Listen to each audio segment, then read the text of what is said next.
Avec nous le professeur Ibrahim Bahoum, journaliste formateur. Bonjour professeur.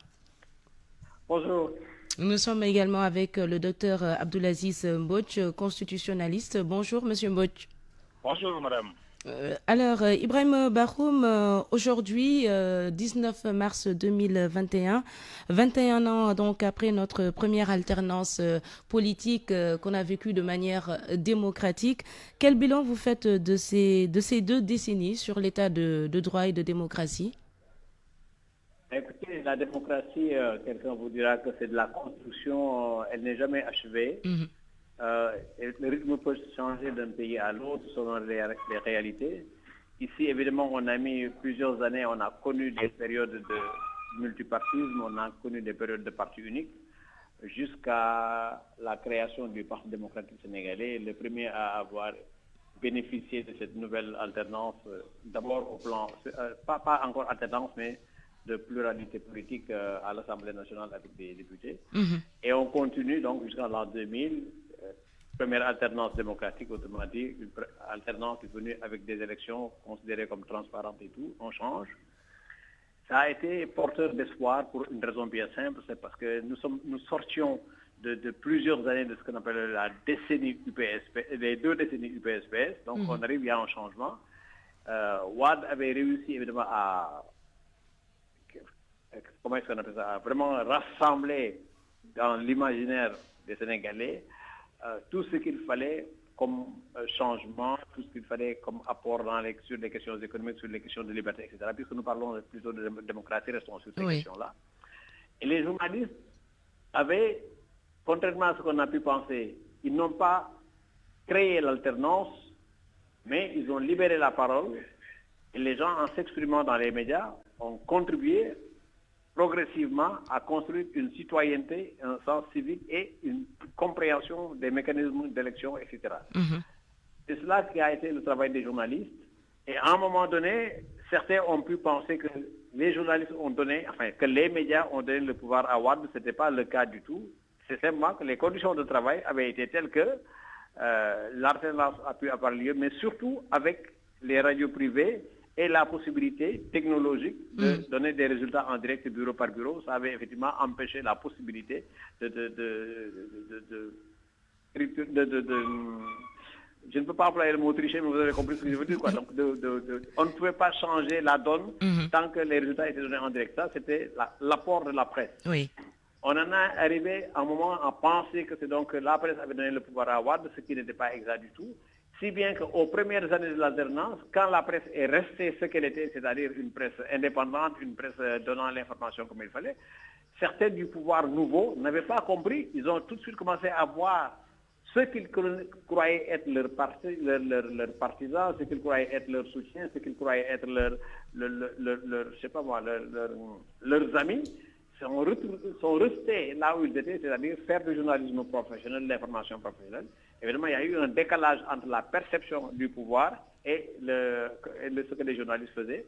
Et les premières frictions sont arrivées de là. Et ça reste toujours ancré dans l'imaginaire de certains citoyens. Docteur Abdulaziz Mbodj, pour vous, qu'est-ce qu'on n'a pas réussi? Quels sont les rendez-vous de la démocratie qu'on n'a pas réussi durant ces 2 dernières décennies? Merci beaucoup.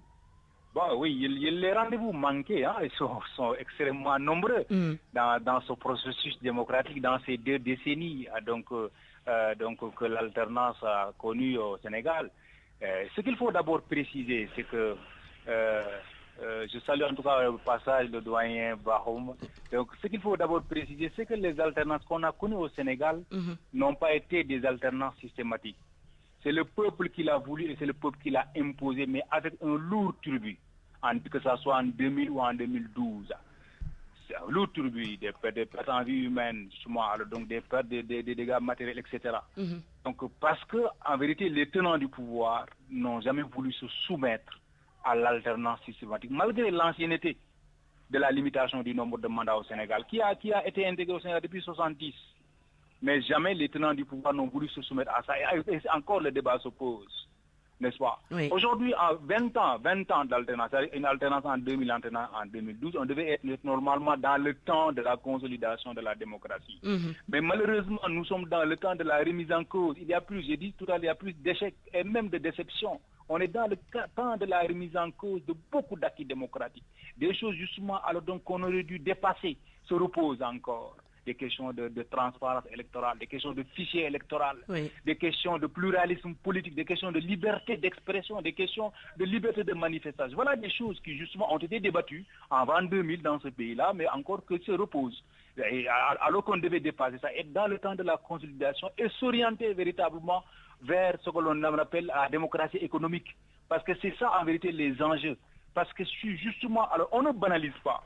On ne banalise pas la dévolution du pouvoir. On ne civilise pas la dévolution du pouvoir. On ne pacifie pas la dévolution du pouvoir. On ne se concentrera jamais, ou bien comme il faut, donc à ce que l'on appelle à la satisfaction des besoins des populations. Au regard, docteur Mbodj, de ce qu'on a vécu ces dernières semaines, ces séries d'arrestations, de manifestations violentes avec même mort d'homme, comment sortir de cette crise de l'état de droit? Donc, la question, c'est qu'on doit en vérité remettre l'état de droit à son état, n'est-ce pas, en vérité, à son endroit. C'est extrêmement important. Accepter donc les droits des citoyens consacrés par la Constitution, accepter le pluralisme et justement s'abstenir de manipuler toutes les règles du jeu électoral et toutes les procédures qui doivent permettre aux citoyens d'exprimer leur liberté et surtout à la protéger. La liberté de la presse qui est garantie par la Constitution. On a vu des agressions de presse, c'est pas aujourd'hui, on l'a vu avant 2012, on l'a vu encore, des censures, etc. Absolument. Donc tout ça, en vérité, tout ça tourne autour de la dévolution du pouvoir, autour de la tentation de la conservation du pouvoir. Tant qu'on ne banalise pas, en vérité, donc la conservation, c'est un droit de conserver le pouvoir, c'est un droit de conquérir le pouvoir, mais on doit le faire en respectant les règles du jeu. Et les règles du jeu doivent être des règles humanisées, doivent être des règles acceptées par tous, des règles bâties consensuellement.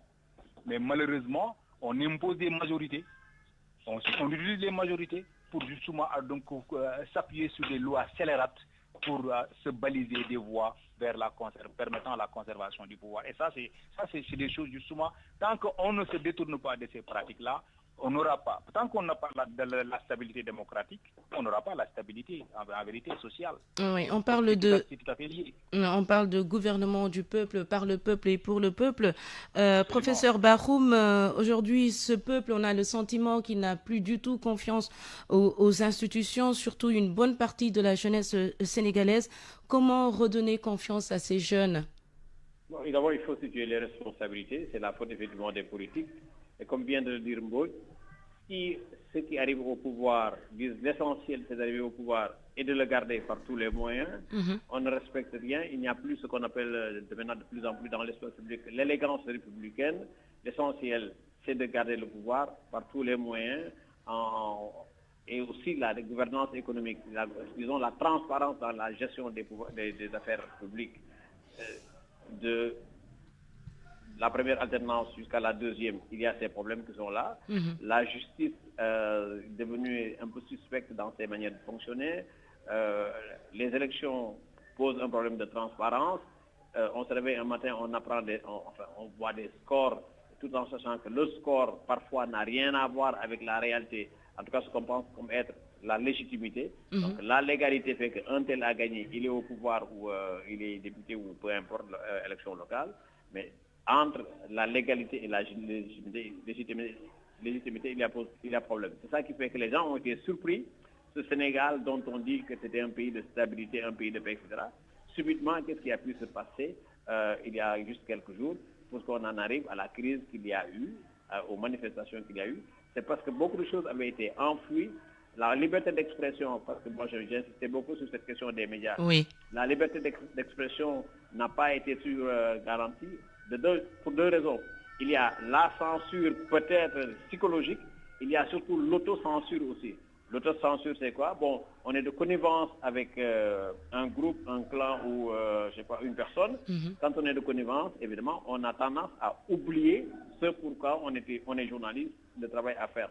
Et il n'y a pas de démocratie véritable sans liberté de la presse, sans la possibilité pour les journalistes de dire ce qu'ils ont à dire de manière professionnelle. Maintenant, je précise toujours que la liberté de la presse n'est pas la possibilité donnée à un journaliste de dire ce qu'il veut dire. La liberté est garantie par la pluralité des titres, la possibilité que vous avez de créer votre radio, de créer votre télévision, que d'autres ont de créer leur radio, etc. Cela fait que si moi, je suis connivant d'une personne, d'un groupe, d'un clan, etc., vous allez chercher l'information, vous allez donner ce que moi je cherche à cacher, et le public gagnerait toujours. Demain, ce que vous allez chercher à cacher, moi je donnerai, et c'est encore pour le public. Donc là, c'est cette pluralité qui garantit la liberté de la presse, plus cela que la possibilité pour un journaliste d'aller où il veut, de dire ce qu'il veut, etc. Parce que là également, les journalistes, les journaux, les organes de presse, c'est des entreprises de presse, donc c'est des structures économiques qui ont besoin de faire du profit. Mais ce profit ne doit pas aller en violation de la liberté des gens de comprendre, de savoir, parce qu'il y a le droit du public à l'information, comme le devoir du journaliste d'informer. Quand vous mettez ces deux ensemble, plus maintenant un bon jeu équitable, jeu honnête de la gouvernance, des pouvoirs, des gouvernants qui se cherchent à se mettre effectivement plus pour la société, plus pour le peuple, parce qu'ils ont été élus par le peuple. Si tous ces mécanismes-là fonctionnent normalement, on parlera de démocratie forte. Mais moins ça avance du point de vue du respect des libertés, moins ça avance du point de vue de la clarification, de la transparence dans la gestion des affaires publiques. Évidemment, on considère que la démocratie est en train de perdre du terrain. Et l'expression, c'est à la fois dans les médias, c'est également la possibilité de manifester, quand on n'est pas d'accord, de manifester pacifiquement dans la rue. Donc les interdictions de manifestation dans la rue, les interdictions de parution de certains titres ou de certaines radios ou de certaines télévisions, comme disait quelqu'un, même les ruptures de signal, vous comprenez ce que je veux dire par rapport aux télévisions et radios. Oui. Tout cela évidemment donne une image que nous sommes en train de reculer quelque part dans la démocratie.